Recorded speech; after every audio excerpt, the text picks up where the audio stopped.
কাছে শুকরিয়া আদায় করব। আল্লাহ পাক, আমি আল্লাহ রসুলকে বিশ্বাস করি। আজকে যারা ইসলামের নামে, ধর্মের নামে শরণার্থী উদ্যানে আজকে ঐক্যবদ্ধ হচ্ছেন, ইসলাম প্রচার করেন, আমার বাধা নাই, যেহেতু আমি ইসলাম ধর্ম বিশ্বাস। কিন্তু দেশের চলমান রাজনীতিকে এই অঙ্গনে আপনারা যেইভাবে কথা বলে একটি ষড়যন্ত্র সৃষ্টি করছেন, এটা কিন্তু দল বরদাস্ত করবে। অনুবাদন্ত জাতীয়তাবাদী শক্তির একটি অঙ্গ, আরো বহু অঙ্গ আছে। বিএনপিকে আন্ডারস্টিমেট করার সময় এখন যে বিএনপির লোকেরা সেনবাগ থেকে কুড়িগ্রাম দিয়ে রিক্সা চালিয়ে জীবন ধারণ করেছে, যে কর্মীরা রাতে হাঁটু পানিতে দাঁড়িয়ে জীবন অতিবাহিত করেছে, যে কর্মীরা হারুনের অত্যাচার সহ্য করেছে, যে কর্মীরা আয়নাগড়ে থেকে জীবন বিসর্জন দেওয়ার চেষ্টা করেছিলেন, আছে না, তারা এখনো জীবিত। একটি লোক আওয়ামী লীগে যোগ দেন। এখন ইসলাম ধর্ম প্রচারের নামে মসজিদে মসজিদে সংগঠন, ইসলামের নামে সংগঠন তৈরি করে বিএনপিকে আন্ডারস্টিমেট করার শক্তি, সাহস আপনাদেরকে কে দিয়েছে? আমাদের নেতা শহীদ জিয়া, আমাদের নেত্রী বেগম খালেদা জিয়া, আমাদের আগামী নেতা তারেক রহমান।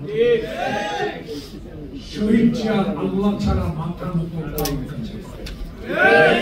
খালেদা জিয়ার সনের কাছে মাথা নত করেন, তারেক রহমানের মেরুদণ্ড ভেঙে চুরমার করে দিয়েছেন, তবু সেই সাহস।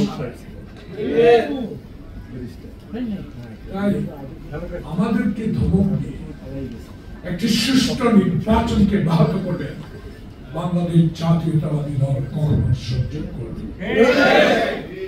আমরা তো জোর করে ক্ষমতা চাই, শহীদ জোর করে ক্ষমতা নেয় নাই, সিপাহী বিপ্লবের মধ্য দিয়ে শহীদ জিয়া ক্ষমতা এসেছে।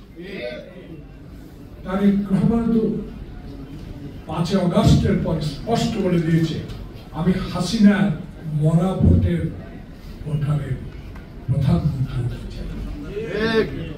আমি দিনের ভোট দিনে করে সুষ্ঠু ভোটের মাধ্যমে আমার মা খালেদা জিয়া যেভাবে সামুদ্রিক আমলে রশি টানিয়ে একজন সিপাহী দিয়ে নির্বাচন করে বাংলাদেশের প্রথম মহিলা প্রধানমন্ত্রী হয়েছে, আমিও জনগণের প্রত্যাশা পূরণ করে ওইভাবে নির্বাচনের সরকার গঠন করেছি।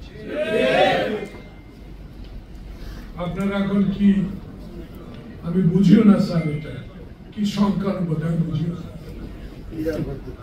আমি 5 বার পার্লামেন্টে গিয়েছি, আমার কোনো গুণ নাই, গুণ হলো খালেদা জিয়ার আপসিক নেতৃত্ব।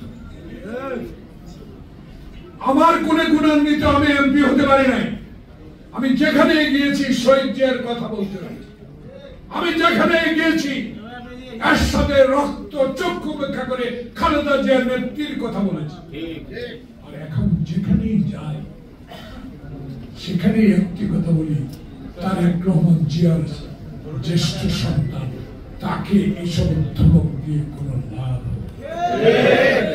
কারণ উনি তো বলেই দিয়েছে চাঁদাবাদীদেরকে বহিষ্কার করছে, দেশে নির্বাচনের জন্য দলকে সংগঠিত করছে, দেশে 11 যে প্রথম তারা 2008 সালে আমাদের আটলান্টিক মহাসাগরের মতো দল বিএনপি কে 18টা সিট দিয়েছে, তাদের বিরুদ্ধে রুখে দাঁড়াচ্ছি আমরা।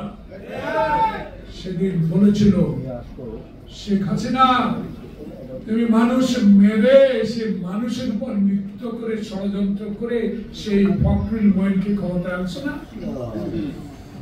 2 দলকে মাইনাসের নামে খালেদা জিয়াকে মাইনাস করার প্রবণতা তুমি সৃষ্টি করো নাই। তুমি মঈনুদ্দিনের পদতলে গিয়ে সেদিন বিএনপি কে পরাজিত করেছো। তবুও বেগম খালেদা জিয়া গণতন্ত্রের নেত্রী হিসাবে সেদিন আমাকে দেখে বলে ভারত পার্লামেন্টে যেতে হবে, না হলে এই ফখরুল মঈনুদ্দিন বাংলাদেশের ক্ষমতা থেকে যাবে না। আমি পার্লামেন্টে যাব, চিৎকার দিয়ে কথা বলবো, গণতন্ত্রের পক্ষে কথা বলবো। 18টা সিট বড় নয়, বাংলাদেশের 16 কোটি মানুষ আমার সাথে। আজকে তারেক রহমান প্রিয় নেতা তারেক ভাই 10,000 কিলোমিটার দূরে কাকরাইলের 5তলা ভবন থেকে গণমাধ্যমের পক্ষ থেকে আপনাকে আশ্বস্ত করতে চাই, আমরা আপনার কর্মী, বেঈমান নয়, আপনার সাথে আছি, আপনার সাথেই থাকবো। আজকে ইসলাম ধর্ম প্রচারের নামে সংখ্যানুপাত পিয়া, আমি এটা বুঝি না। আমি একটা জিনিস বুঝি, অন্তর্বর্তীকালীন সরকার এটা শুধু মুগ্ধ খোকনের রক্তের বিনিময়ে অর্জিত যেই সংগ্রামকে তারেক রহমান বিদেশ থেকে সমর্থন দিয়ে বাংলাদেশে জুলাই আগস্ট বিপ্লব সংগঠিত করেছে, তার 16 বছর আগ থেকে এই বিএনপির নেতা কর্মীরা রাজপথে থেকে আন্দোলনের সূচনা করেছে।